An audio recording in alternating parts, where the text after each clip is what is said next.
Hello students, हमारा fourth chapter चल रहा था। उसमें हमने सोलेनॉइड के बारे में डिस्कशन किया था कि सोलेनॉइड की वजह से जो मैग्नेटिक फील्ड की इंटेंसिटी मिलती है वो हमने देखा था लास्ट लेक्चर में, जिसका फॉर्मूला आया था B is equal to mu naught NI/2 cos θ1 minus cos θ2।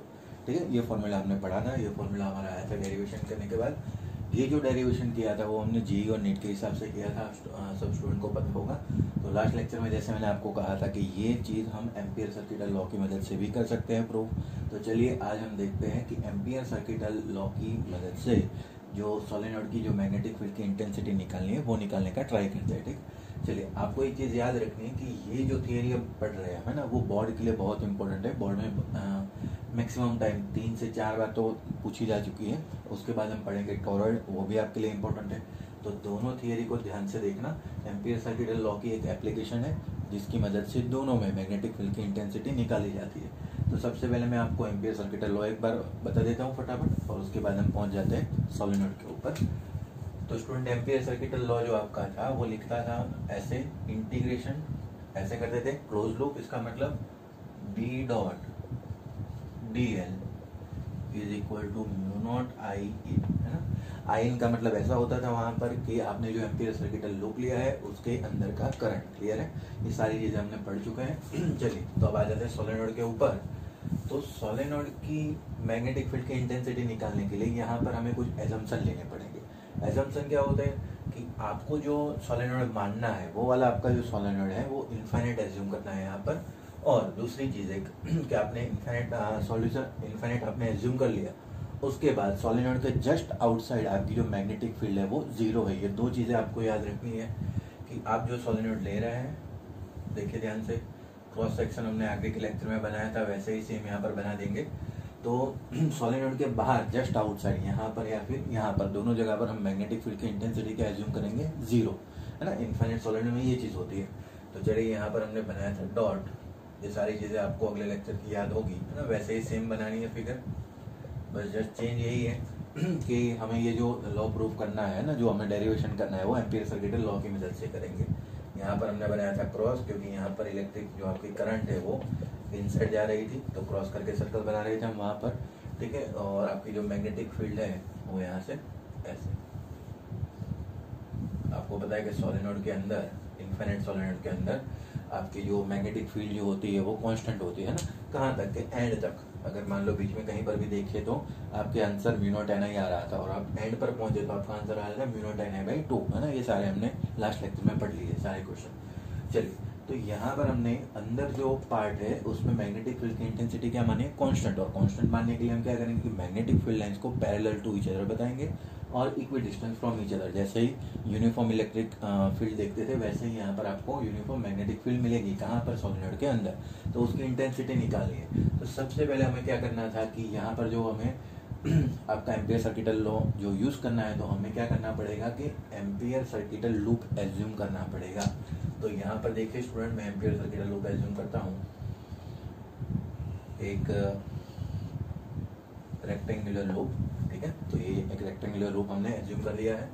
यहाँ पर जो हमने मैग्नेटिक फील्ड की इंटेंसिटी जीरो मानी वो मैं आपको लास्ट में बताता हूँ कि कैसे होता है वो, ठीक है। चलिए, तो हमने जो लूप माना हुआ है उसकी लेंथ है L।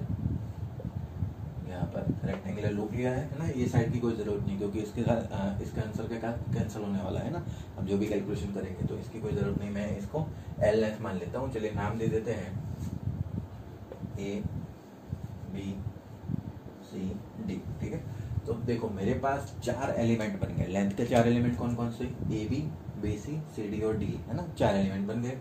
अब आपको पता है कि एम्पियर सर्किटल लूप की आप कोई भी डायरेक्शन अपने आप एज्यूम कर सकते हैं ना, कोई भी मान सकते हैं। तो चलिए मैं तो मान लेता हूँ यहाँ पर एंटी क्लॉकवाइज। तो देखिए यहाँ पर ये मेरा लूप ऐसे घूम रहा है। मैंने आपको एम्पियर सर्किटल लॉ समझाया था, आपको रैंडमली एज्यूम कर लेना होता है। तो मैं यहाँ पर एंटी क्लॉकवाइज मान लेता हूँ। चलिए अब स्टार्ट करते हैं लॉ लगाना। चलिए, तो आपको जो लॉ पूरा करना है यहाँ पर, तो लिखा जाएगा क्लोज इंटीग्रल ऑफ ABCD, है ना। कहाँ से कहाँ तक लेना है, ABCD यहाँ तक लेना है। और लिखा गया B dot DL is equal to mu not I in. Clear है इतना। चलिए अब ABCD में हम पूरा इंटीग्रल नहीं ले सकते, तो यहाँ पर क्या करेंगे, हम 4 पार्ट में उसको डिवाइड कर लेंगे, A to B, B to C, C to D और D to A, है ना। तो 4 पार्ट में अलग अलग डिवाइड करके हम देखते हैं कि मेरा आंसर क्या आता है। तो सबसे पहले आप यहाँ पर देखिए, ये क्या है आपका डॉट प्रोडक्ट है। डॉट प्रोडक्ट मतलब पीछे आएगा cos theta, theta is angle between B and DL यहाँ पर। चलिए तो लिखा जाएगा यहाँ पर इंटीग्रेशन A to B ना, पूरा लिख देते हैं, B DL cos theta plus integration B to C B DL cos theta plus integration C to D B DL cos theta plus integration, यहाँ पर लिखते हैं प्लस इंटीग्रेशन, कहाँ से कहाँ बचा, D से A B dot DL B DL cos theta is equal to mu not I। ठीक है, तो देखो यहाँ पर मैंने क्या किया कि 4 अलग अलग लेंथ एलिमेंट ले लिए और उसको डिवाइड कर दिया ना। तो 4 अलग प्रकार से हम इंटीग्रेशन करेंगे और सबको जोड़ देंगे, जो भी आंसर आएगा। तो सबसे पहले मैं इंटीग्रेशन AB के बारे में बात करूंगा, है ना। तो इंटीग्रेशन AB में देखिए B और DL के बीच का जो आपका एंगल है cos theta, theta is angle between B and DL। तो यहाँ पर कितना एंगल बन रहा है, तो देखिए यहाँ पर कि मैग्नेटिक फील्ड जो है वो आपकी राइट साइड जा रही है, देखो डायरेक्शन क्लियर है। और DL लेंथ आपको पता है कि DL लेंथ AB की डायरेक्शन में जाएगी, है ना, क्योंकि मैंने क्या माना हुआ है, ये एंटी क्लॉकवाइज माना हुआ है। तो ये हो गई आपकी DL की डायरेक्शन, क्लियर है। और B की डायरेक्शन भी सेम है, तो मतलब थीटा जो होगा, है ना, यहाँ पर लिख देता हूँ मैं, थीटा की वैल्यू आ जाएगी 0 डिग्री, है ना। तो लिखा जाएगा, है ना, इसको यहाँ सॉल्व करेंगे, integration A to B B DL, clear है। चलिए तो यहाँ तक हो गया, प्लस B से C तक जाना है। तो B से C तक जाने में देखिए यहाँ पर कि cos थीटा फिर से एंगल मेजर करते हैं। तो DL की डायरेक्शन देखो ऊपर और B की डायरेक्शन राइट साइड, तो मतलब एंगल कितना बना है यहाँ पर 90 डिग्री। देखो फिर से DL ऊपर जा रहा है आपका लेंथ, और राइट साइड में मैग्नेटिक फील्ड की इंटेंसिटी है, तो आपका जो एंगल बन रहा है वो कितना बन रहा है यहाँ पर स्टूडेंट, 90 डिग्री बन रहा है। तो यहाँ पर लिखा जाएगा theta is equal to 90 degree, है ना, यहाँ पर नीचे लिखा हुआ है। तो theta is equal to 90 degree जो आपका बन रहा है, उसकी वजह से आप जैसे ही cos 90 रखोगे तो पूरा टर्म क्या हो जाएगा, 0। तो मतलब यहाँ पर लिखा जाएगा प्लस 0, क्लियर है इतना। प्लस आगे बढ़ते हैं और C to D, चलिए देखते हैं C to D में क्या होता है। तो देखिए C to D आप जैसे ही जाएंगे वहां पर मैंने आपको क्या एजम्पशन लिया हुआ है कि just outside the solenoid magnetic field की वैल्यू क्या है, 0। तो मतलब यहाँ पर B की वैल्यू क्या हो गई, 0। तो मतलब पूरा टर्म आपको cos थीटा हो या ना हो कोई एंगल की जरूरत नहीं है, क्योंकि वहां पर B की वैल्यू क्या है स्टूडेंट, 0 है। तो लिखा जाएगा प्लस 0, पूरा टर्म 0 हो गया। चलिए अब आ जाते हैं A to D में। तो देखें यहाँ पर A to D sorry D to A उल्टा जाना है, यहाँ पर ऐसे एंटी क्लॉकवाइज घूम रहे हैं। तो D to A में आपकी जो DL की डायरेक्शन है वो देखो नीचे है, B की डायरेक्शन राइट साइड है, तो फिर से एंगल कितना हो गया, 90 डिग्री। तो यहाँ पर लिखा जाएगा आपका theta is equal to 90 degree, मतलब cos 90 0। तो प्लस उसका भी आंसर कितना आ गया, 0 इज इक्वल टू लिखा जाएगा mu not I A, clear है ना। चलिए तो 3 की वजह से आंसर 0 हो गया, 1 की वजह से मिला है A to B के लिए, क्लियर। तो आपको पता है कि यहाँ पर मैग्नेटिक फील्ड की इंटेंसिटी क्या होती है, कांस्टेंट होती है। तो मतलब मैं इंटीग्रेशन में से B को क्या ले लूंगा, बाहर ले लूंगा, क्योंकि B की वैल्यू क्या है, कांस्टेंट मैग्नेटिक फील्ड की इंटेंसिटी। तो B को ले लेंगे बाहर, integration DL is equal to mu not I A। अब प्रॉब्लम कहाँ है कि हमें I in निकालना है, मतलब इतने से लेंथ में करंट कितना जा रहा है ना। तो वो वाला टर्म याद कर लीजिए, कौन सा टर्म था आपका, जो लिखते थे small n is equal to number of turns per length, है ना। मतलब यहाँ पर आपकी लेंथ कितनी है, L जितनी है, क्लियर। तो आपके जो टोटल नंबर ऑफ टर्न्स कितने हो गए, n इंटू L। तो मतलब ये L लेंथ में है, आपके टोटल नंबर ऑफ टर्न्स कितने हैं, Ln जितने हैं। मतलब कि एक रिंग में से, मतलब आपसे ऐसे ऐसे राउंड किया था वहां पर, है ना, एक करंट का ऐसे आपने लूप बनाए हुए सोलेनोइड में। तो एक में से जाने वाला करंट कितना है, I। तो आपके पास नंबर ऑफ टर्न्स कितने हैं, NL। तो मतलब कि इतने में जाने वाला करंट I in लिखा जाएगा NL I, क्लियर है इतना। फिर से बता देता हूँ देखिए, एक लूप में से जाने वाला करंट I, तो आपके पास टोटल नंबर ऑफ लूप कितने हैं यहाँ पर, NL। नंबर ऑफ टर्न्स यहाँ पर टोटल कितने हो गए आपके, NL जितने। तो लिखा जाएगा NL इंटू I। तो यहाँ पर अब ये देखिए इंटीग्रेशन DL का देखो, मतलब ये छोटा सा DL जोड़ देगा तो कितना हो जाएगा, स्मॉल L जितना, AB की पूरी लेंथ। तो लिखा जाएगा BL is equal to mu not I, इनकी वैल्यू कहाँ निकाली हमने, NLI। तो लिखा जाएगा NLI। चलिए L से उड़ गया यहाँ पर, तो B का फॉर्मूला आ गया म्यू नॉट NI। क्लियर है स्टूडेंट? ये फॉर्मूला हमने इन्फिनिट लेंथ के सोलेनोइड की वजह से भी निकाला हुआ था। ये क्लियर है इतना? चलिए तो बना लीजिए फटाफट। एक चीज़ मैंने आपको बताई थी कि मैं आपको बताऊंगा कि यहाँ पर आपकी मैग्नेटिक फील्ड की इंटेंसिटी जीरो कैसे होती है ना। चलिए वो देख लेते हैं। चलिए यहाँ पर बना लेते छोटा सा पार्ट, कोई बात नहीं। देखो यहाँ से आपकी वायर जो है बाहर आ रही है ना, तो बाहर आने का मतलब ऐसा हुआ कि आपके दो लूप ऐसे बना रहा हूँ मैं, सिर्फ दो ही वायर ले रहा हूँ, मतलब इसको कंसिडर किया और इसको कंसिडर किया ना। तो दो वायर कैसे जा रही है? ऐसे, मतलब बाहर आ रही है। तो इसकी जो मैग्नेटिक फील्ड होगी, आपको ऐसे वायर जा रही है देखिए यहाँ पर, है ना। तो मतलब करंट तो इधर जा रही है, तो आपकी मैग्नेटिक फील्ड करंट इधर जा रही है, तो फील्ड लाइन्स बनाइए आप, तो मतलब ऐसे घूमेगी, है ना। तो इसलिए मैं इसको और आसान तरीके से समझा देता हूँ। क्या करना है आपको कि देखो यहाँ पर आपका वायर ऐसे जा रहा है, क्लियर, समझिए ध्यान से। ये वाला पहला वायर ऐसे जा रहा है, करंट इधर जा रही है, तो आपका जो लूप बनेगा वो कैसे बनेगा? इधर बनेगा, देखो। तो ये ऐसे बना देता हूँ एक लूप। सेकंड वायर की वजह से फिर से आपका करंट मतलब इधर जा रहा है, तो इसकी वजह से जो लूप बनेगा वो फिर से इधर बनेगा, तो ये बना लिया सेकंड लूप, है ना। अब दोनों घूमेंगे कैसे? मतलब इधर जा रहा है तो कैसे घूमेंगे? Anti clockwise. तो मतलब ये एंटी क्लॉकवाइज, ये भी एंटी क्लॉकवाइज और ये भी एंटी क्लॉकवाइज। ठीक, चलिए तो ये जो आपका पार्ट था ये वाला, देखिए ध्यान से। अब यहाँ पर होता क्या है कि आगे आगे आप बढ़ते जाओ, तो ये नीचे वाले डायरेक्शन में आपकी जो मैग्नेटिक फील्ड है वो तो ऐसे जाएगी, यहाँ पर भी ऐसे जाएगी, तो नीचे वाले डायरेक्शन में तो वो ऐड हो रही है। लेकिन जैसे आप बाहर पहुंचोगे, देखो तो एक की डायरेक्शन ऊपर है, एक की डायरेक्शन नीचे है, तो मतलब सोलेनोइड के बाहर आपकी मैग्नेटिक फील्ड जो है वो कैंसिल आउट हो जाती है। तो मतलब सोलेनोइड के जस्ट बाहर आपकी मैग्नेटिक फील्ड की इंटेंसिटी कितनी हो जाएगी? जीरो हो जाएगी ना। यहाँ से समझ में आएगा आपको। तो ये समझाने का तरीका है शॉर्ट। तो ये क्लियर हो गया आपको कि बाहर मैग्नेटिक फील्ड की डायरेक्शन जीरो कैसे होती है। चलिए ये बना लीजिए, उसके बाद हम आ रहे थे सोलेनोइड के ऊपर।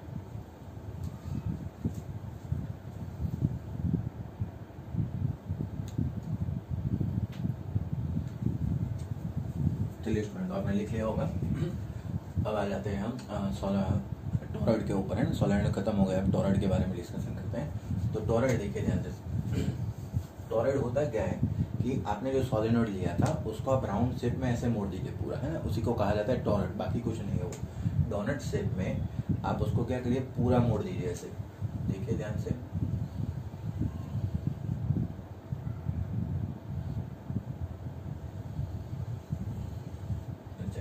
है ना। तो आपकी नॉन कंडक्टिंग रिंग बना ली, और रिंग के ऊपर मैं क्या करता हूँ कि एक तार ऐसे लपेट देते हैं,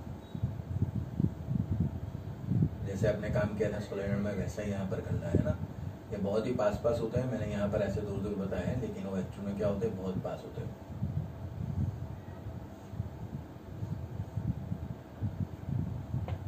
यहाँ से करंट अंदर जा रही है, ये पूरा घूम के करंट यहाँ से बाहर आ जाएगा। क्लियर? तो ये हो गया आपका सोलेनोइड। तो फिर से आप देखिए, आई करंट अंदर गई, पूरी घूम के आई करंट आपकी बाहर आ जाएगी। क्लियर? तो ये हो गया आपका सोलेनोइड, सॉरी टॉरॉइड। तो टॉरॉइड की वजह से आपको जो मैग्नेटिक फील्ड निकालनी है ना, तो टॉरॉइड की वजह से जो मैग्नेटिक फील्ड निकालनी वो तीन जगह पर निकालनी। कौन कौन सी जगह पर?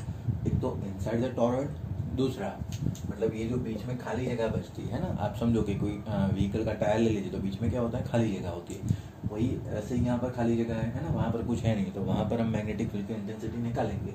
दूसरी चीज़, हमें टॉरॉइड के अंदर के पार्ट में यहाँ पर मतलब यहाँ पर मैग्नेटिक फील्ड की इंटेंसिटी निकालेंगे। और तीसरा पार्ट जो है वो आउटसाइड द टॉरॉइड, मतलब कि टॉरॉइड के बाहर भी हम मैग्नेटिक फील्ड की इंटेंसिटी निकालने का ट्राई करेंगे। चलिए तो स्टार्ट करते हैं। सबसे पहले इनसाइड द टॉरॉइड, ठीक है। टॉरॉइड के अंदर के पार्ट में हम मैग्नेटिक फील्ड की इंटेंसिटी निकालना चाहते हैं, तो स्टूडेंट कौन सा लॉ यूज करना है सबको पता है, एम्पियर सर्किट लॉ। तो एम्पियर सर्किट लॉ लिखा जाता था क्लोज लूप और close integral of B dot D L is equal to mu not I in, ठीक है। ये हम सबको पता है, बस इसी को इस्तेमाल करते हुए हमें अंदर के पार्ट में यहाँ पर मैग्नेटिक फील्ड की इंटेंसिटी निकालनी। तो सबसे पहले हमें क्या करना पड़ेगा, यहाँ पर कोई एम्पियर सर्किटल लूप कंसिडर करना पड़ेगा। तो चलिए यहाँ से हम एम्पियर सर्किटल लूप कंसिडर करते हैं। तो यहाँ से मैं आर रेडियस का एक एम्पियर सर्किटल लूप बना देता हूँ। इस रेडियस में मानता हूँ यहाँ पर आर जितनी, ठीक है। तो चलिए मैंने आर रेडियस का एम्पियर सर्किटल लूप बना लिया। यहाँ पर मुझे बी निकालना है, अब प्रॉब्लम क्या है, डीएल का मतलब, डीएल मतलब 2 पाई आर, पूरा आप घूमेंगे एम्पियर सर्किटल लूप तो आएगा आपका 2 पाई आर। चलिए बी निकालना है, तो बी निकालना है, चलिए तो वो देख लेते हैं। म्यू नॉट और आई इन, यहाँ पर सबसे आसान पार्ट है आई इन निकालना, है ना। देखो ध्यान से स्टूडेंट, ये एम्पियर सर्किटल लूप में आपका टोटल करंट कितना है, आपका करंट कहाँ जा रहा है, तो ये जो आपने टॉरॉइड की जो नॉन कंडक्टिंग रिंग है उसके ऊपर से घूमकर यहाँ बाहर ही घूम रहा है। तो आपने जो बीच में खाली जगह में एम्पियर सर्किटल लूप जो एज्यूम किया है, उसमें क्या है कि करंट की वैल्यू टोटल क्या है, 0। करंट इसमें तो जा ही नहीं रहा है, तो मतलब आई इन की वैल्यू क्या हो जाएगी, 0। तो मतलब पूरा टर्म क्या हो जाएगा, 0। तो आई इन की वैल्यू 0, इसका मतलब हुआ ये 0 पूरा टर्म। अब आपके पास बचा है क्या, close integral of B dot D L, clear. तो इन दोनों का मल्टीप्लिकेशन 0 है, तो वो कैसे हो सकता है, तो दोनों मल्टीप्लिकेशन 0 होने का मतलब कि दोनों में से कोई एक चीज होनी चाहिए 0। दोनों 0 हो तो भी हो सकता है, या फिर इन दोनों में से कोई भी नंबर वैल्यू क्या होनी चाहिए, 0। तो इंटीग्रेशन डीएल क्या है, तो इंटीग्रेशन डीएल आ जाएगा आपका 2 पाई आर, तो वो तो 0 नहीं हो रहा है, तो इसका सीधा मतलब है आपका बी क्या हो जाएगा, 0। तो कोई भी एक चीज तो 0 होनी चाहिए, तभी तो मल्टीप्लिकेशन का आंसर क्या आएगा, 0 आएगा। तो यहाँ पर b इज इक्वल टू लिखा जाएगा 0, क्लियर है। तो टॉरॉइड के अंदर जो जगह बचती है ना, नॉन कंडक्टिंग रिंग के बीच में जो खाली जगह है, उसमें आपकी मैग्नेटिक फील्ड की इंटेंसिटी क्या आ रही है स्टूडेंट, 0 आ रही है, क्लियर है इतना।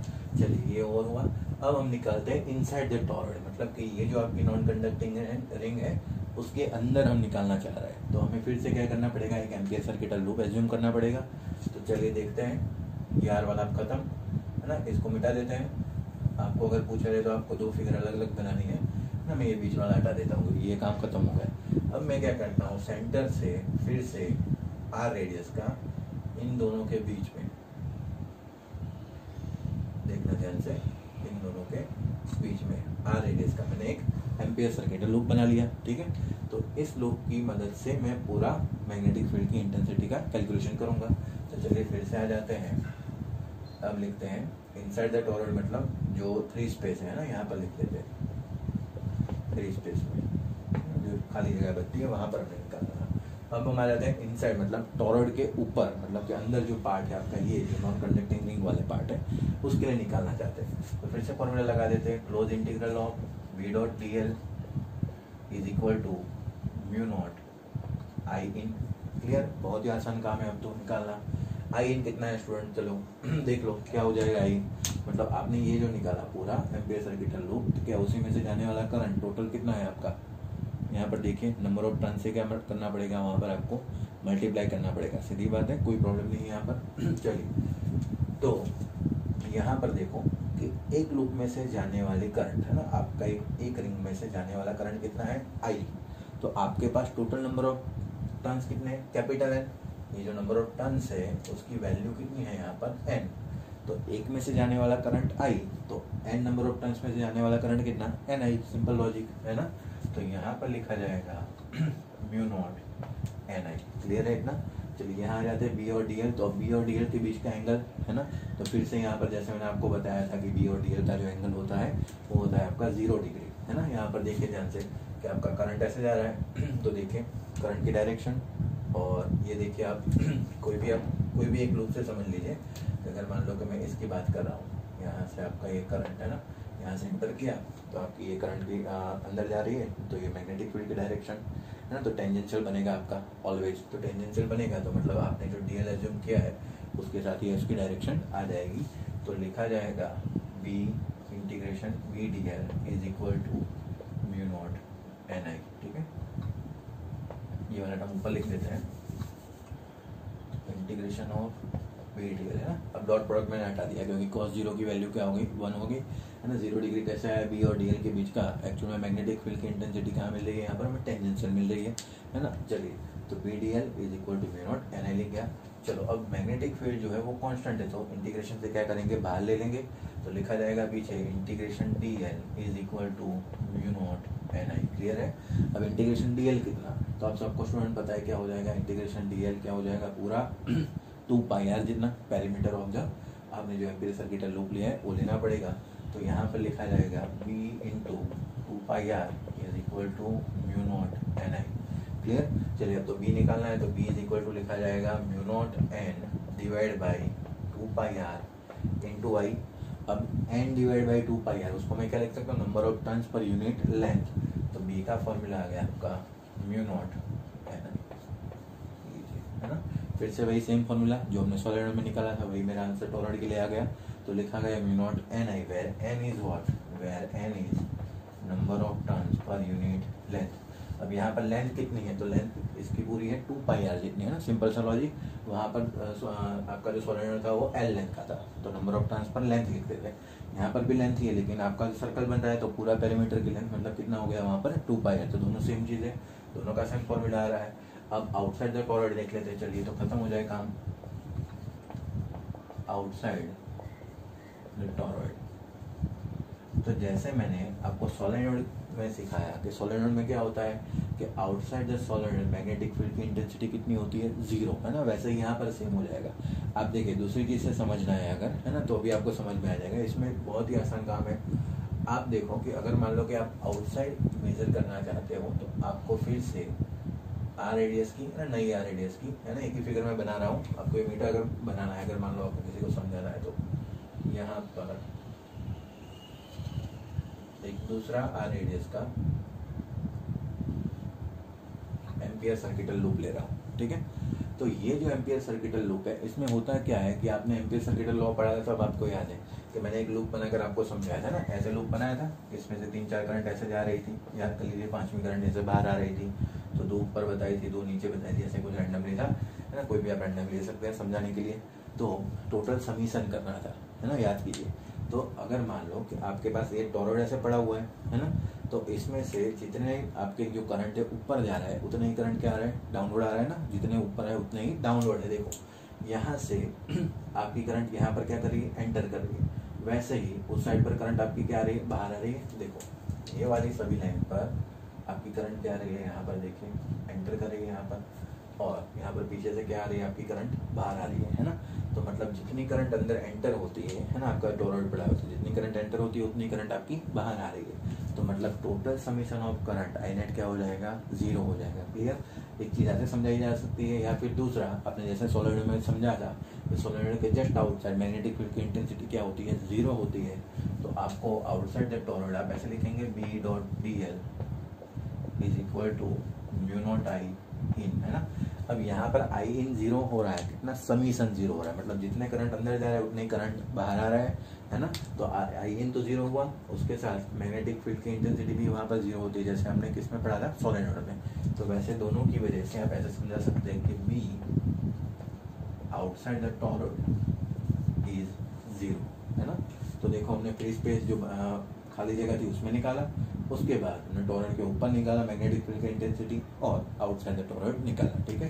तो ये जो एप्लीकेशन है वो आपको बोर्ड के हिसाब से बहुत इंपॉर्टेंट है, ये आपको तैयार करनी है। एग्जाम में मैक्सिमम टाइम ये पूछी जा चुकी है, ठीक है। ये तो सॉलिनॉइड और टॉरॉइड दोनों आप ध्यान से पढ़ लीजिए और एक बार लिख लीजिए।